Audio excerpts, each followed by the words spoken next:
बोलावतिया पश्चिम टोली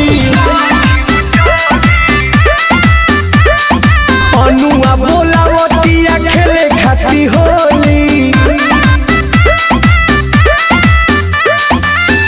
recording by Kanak studio Ara.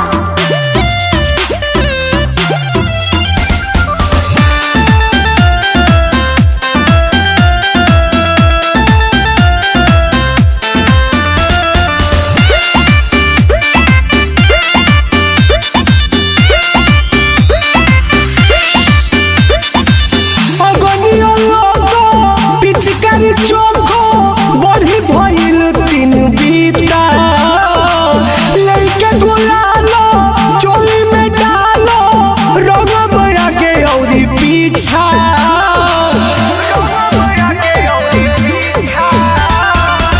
अगनिया लोगो पिचकारी चोखो बढ़ी भइल तीन बीता लइके गुलालो चोली में डालो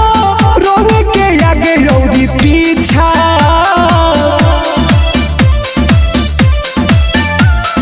रोमी है संगीतावा के टुन टुन तो चोली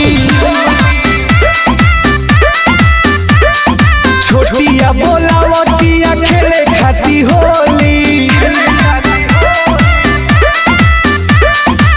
कोइले बिया फोन ना चाहिए बूत बोली कोइले बिया फोन ना चाहिए बूत बोली सोनावा बोलावतिया खेले खाती होली मालावा बोलावतिया खेले खाती होली। अरे हटो सा गरमाइल बिया ठंडा कर देबे दस।